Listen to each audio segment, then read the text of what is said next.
Hello everyone, welcome to the first episode of Let's Play Dungeon Siege. I've been wanting to do this for a while. Unfortunately, as you may know, I had to stop the Legends of Verona LP. I was having some problems. This game is a lot better in many ways. It does some things that I think they took out some features that I think they shouldn't have taken out, but overall there's a lot of things that are just better. I also am using some mods, including a Hot Tricks mod. But I'm not a Hot Tricks mod, but I'm not going to tell you in depth about it. As I come across something that the mod changes, I will show you. Anyway, without further ado, let's get going. Now, we do have the choice between human, Dryad, elf, half-giant. Human gets 2 unspent skill points, plus 2. Now, if you remember my first Dungeon Siege LP, Dungeon Siege Legends of Verona, sorry. The stats include your basic skill stats include strength, dexterity, and intelligence. So, the human gets plus 2 to strength, plus 1 to dexterity, and plus 1 to intelligence, which is overall balanced, and a 10% chance to find magic items. Now, the Dryad has 1 point in natural. Now, these are skills. We're going to go into the skills later on, but this is one of the improvements that the they did, is that they have a skill tree that you can put points into and to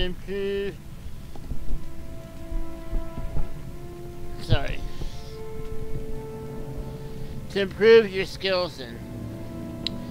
And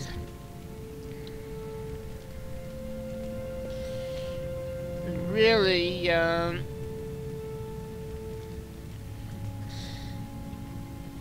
don't know what dodges, but I know natural bond is part one of the skills for nature magic. Minus 2 strength, so that means the Dryad can not do so well in the front row. Plus 4 dexterity, plus 2 intelligence, plus 10% death magic resistance. That's nice. Now that we have the elf, and racial stat bonuses is 1 point in critical strike. That is a melee skill. 1 point in brilliance. That is a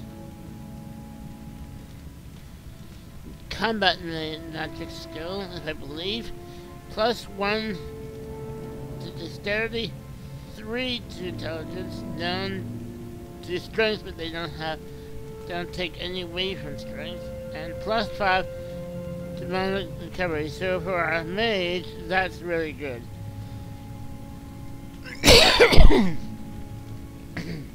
Sorry about the coughing. I don't know why I'm starting to cough.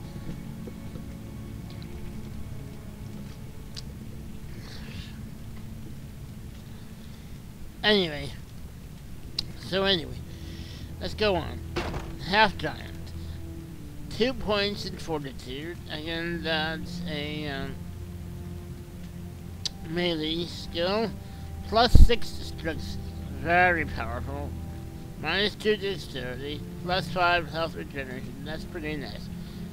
I am gonna go for the human because of the balances. I'm gonna have a primary class and a secondary class for my character.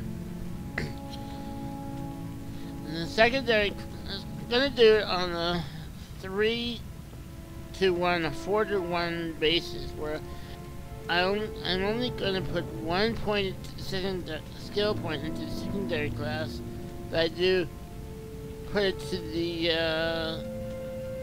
then for every 4 points that I put into the primary class, because I'm gonna want most of my points, my skill points, from my primary class. So maybe anywhere from 1 to 3 or 1 to 5, something like that. If you've seen this game and have any advice, let me know. But I think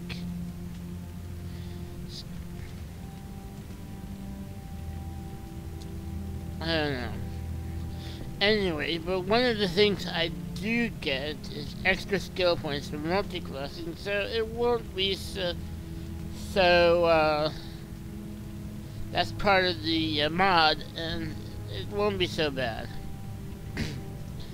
So I have those 2 unspent skill points. Balance, so balance stats, so he could better in strength, but he could do about anything. And this is great. Okay, so now with that quickly over, let's go to my character. Let's an appearance, it's more appealing. And the hairstyle, that's more appealing. I think that's good. Sorry about the coughing. And let's just go through the hair colors. Yeah, that should be fine. And his name is Mathias. So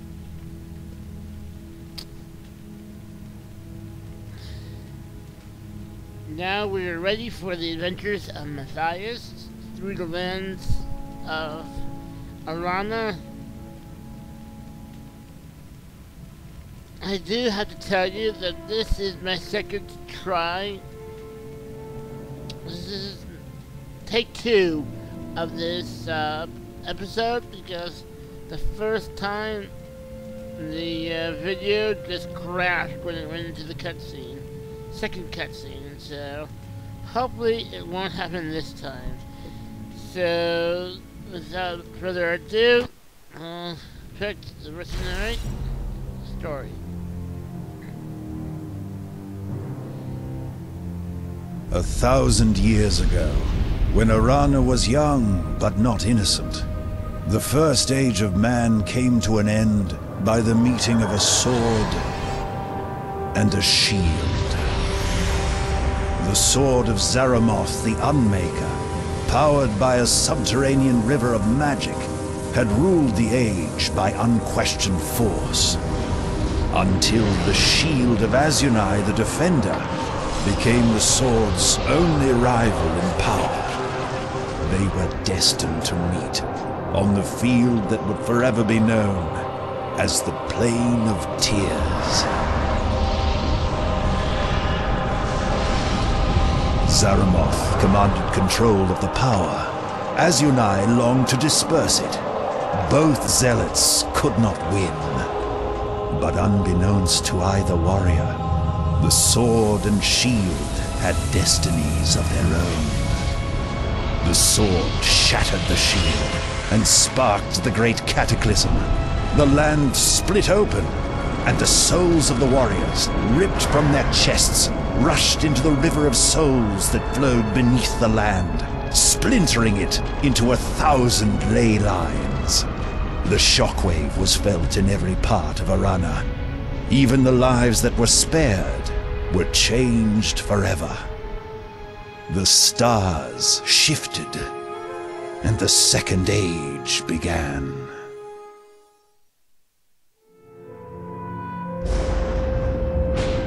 All this was forgotten for centuries.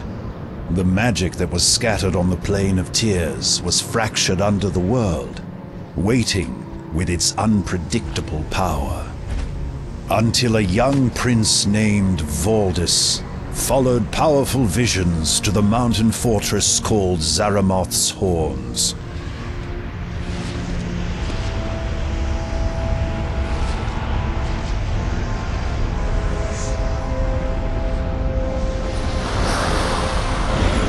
The dark wizards mastered the magic and granted Valdis access to the lost sword of Zaramoth, the very instrument that ended the First Age. In that instant, the Second Age fell under the sword's ominous shadow.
More worthless mercs! You're late! You're nearly at the front immediately! Check in with Martin Lieutenant Gerund at the tower! Now get moving! I've had a bad feeling about this ever since we left Amanlu. There's something... I don't trust these Morden.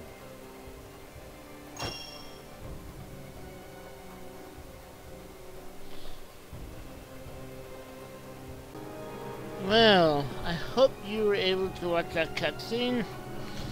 Hope it recorded. Especially the one with the flying dragons and stuff. It was a wonderful cutscene. The first time I saw it, I was like awed. It's like when that thing, like Dungeon Siege, came out of that like dragon, the thing that the dragons were carrying. I was like, wow. And I think it's an awesome cutscene. Anyway, so we're in the game. We made it in the game. I had to do some editing to get those cutscenes in, but hopefully they'll make it into the video. Now, before we start anything, I'm going to go to my options, and I'm going to go to game, and down here on the top, I'm going to select Hero Attack Automation. I'm going to say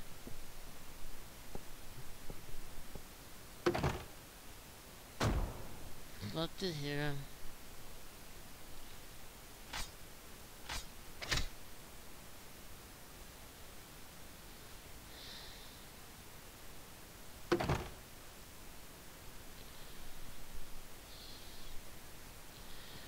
And yeah, okay, I'm going to turn this on.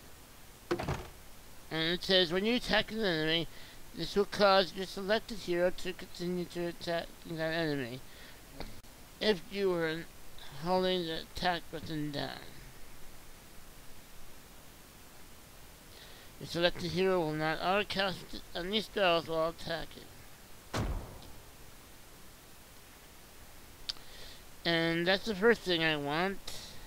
Second thing is that I want selected hero defend on the alteration.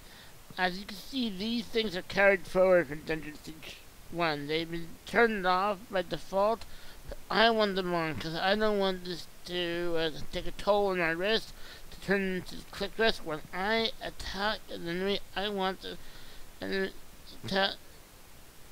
my character to attack the enemy until it's defeated, and when they are attacked, I want them to respond without having me to move my mouse every which way and click on every damn thing that I see. So that is why I'm turning these on. Okay. Now with that on,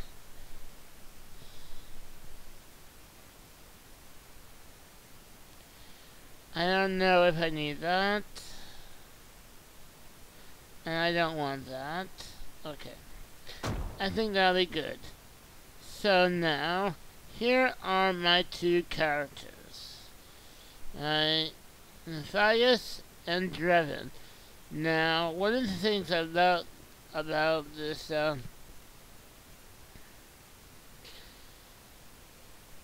of the things they added is this journal, and they have so many things, from the quest journal to the map to the lore, which we'll see more things from quest items, books, chants, stuff. We'll see more of that as we go on. The diary, and then the handbook, which is, these are all the lessons. So, if we look at Chapter 1, The Siege of Greilyn Beach, we can get a little more details. Having left your hometown to find fortune and glory, to see the world, you and your best friend Drevin have been fighting as mercenaries in Valdis' army for the last few years. You have been transported to Greilyn Beach via dragonflight and ordered to travel through the trenches the landing force has prepared to help Valdis secure a powerful artifact. Not much is known about the artifact, other than it lies within a temple nearby called the Temple of the Coast, and that the island's Dryad inhabitants currently protect it. And that's just the backstory. It's really nice. So, let's unpause the game. Before we do anything else, I'm gonna go back here for a second into this transport, which looks awesome, and we're gonna get this stuff.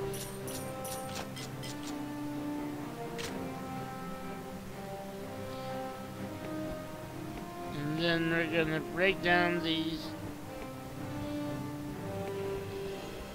Talk to this person. You lot are late! There's a few extra scraps in the barrels. Break them open by right-clicking them. Now get out of my face, maggot! This is the tutorial area, so you'll hear a lot of things like right-click, left-click, whatever. It's meant to teach. I don't need it, but anyway. So we have mercenary gloves. Okay, so now before we continue, let's outfit our character. Now, the primary skill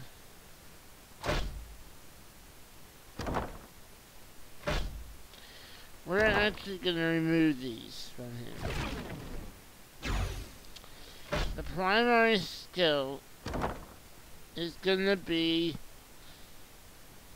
here's this skill tree.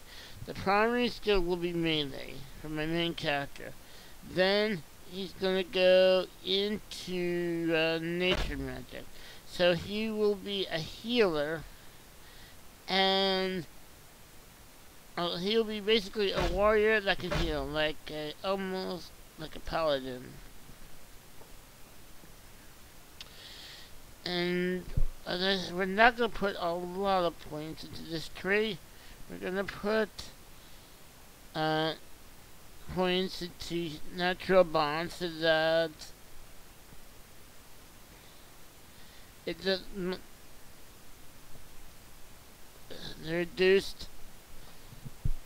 it reduces the cost of spells.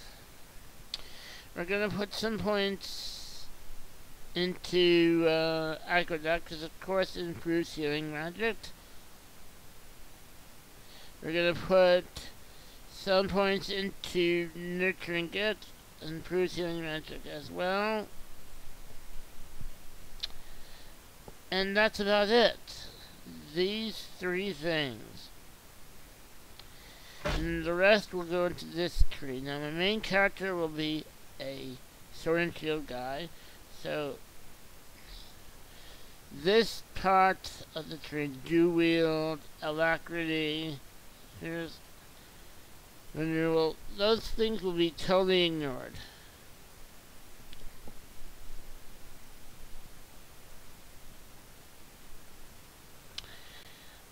Then we may do that. Let's see.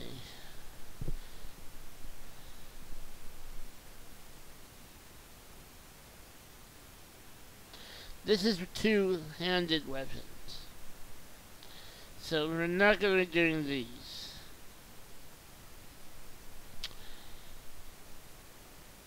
We'll be doing that when it's available. And of course these on top. So that is how the main character, and these skills tree are new for Dungeon Siege 2. These are passive skills that improve your character as you add points to these skills, and then these are powers that you get from going through this tree, and powers or attacks you can use that can really devastate the enemy, as you'll see in the future. So now what I'm going to do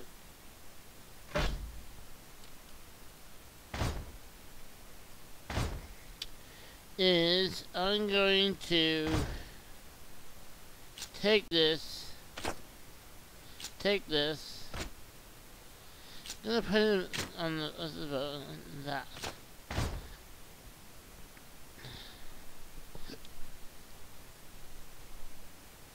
Okay, I can't use that. And we're going to use that.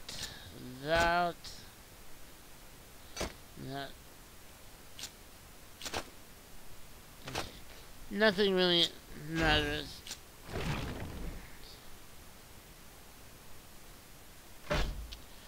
We're gonna equip one of these because we're gonna need it to move on. So it might as well. So, and that's how we're gonna set up for now. Another thing that I love is autocast. This is set on autocast, which means that whenever it's necessary, he will cast this and to heal us. That's good. And we should put the potion in his inventory because it's for use. And without much further ado, let's get going with the siege of Greiilyn Beach.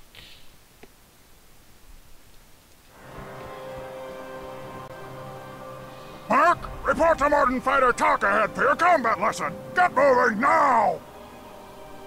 On our way. Open the gate, please.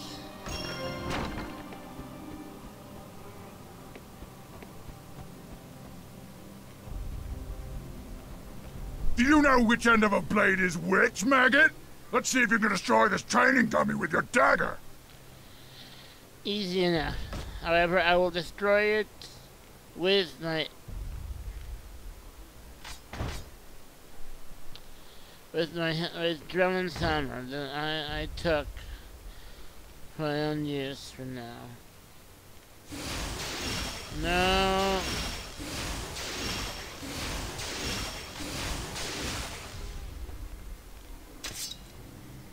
Okay.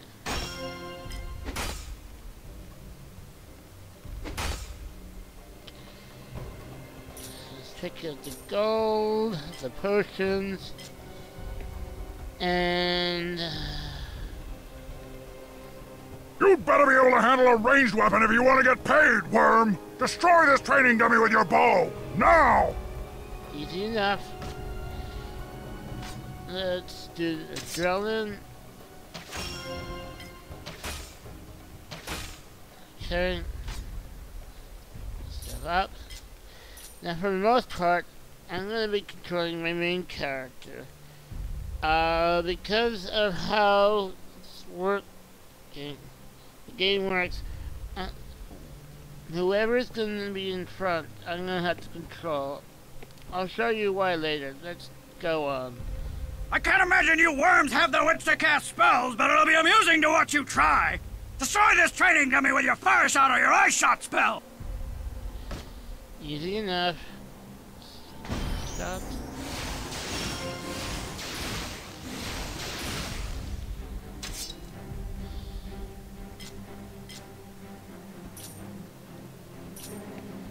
Okay. More mercs playing at war! You probably don't even understand how to gain experience in the 4 classes, do you, scum? So, yeah, basically 4 classes. You mercs won't survive the night, but you may make it till sundown if you pay attention. You'll only gain experience in a class by fighting with its associated weapon type. If you fight with a melee weapon, you'll gain melee experience, and if you fight with a combat magic spell, you'll gain combat magic experience. It doesn't get any simpler than that. Yeah, basic. That's how the first game works. The more you fight with a certain skill, the more experience you gain, and the more you level up. Before you proceed, choose a class and stick with it. If you switch weapon types too much, you'll become a weak jack of all trades. And then those cursed Dryads will eat you for breakfast. Not that you wouldn't deserve it.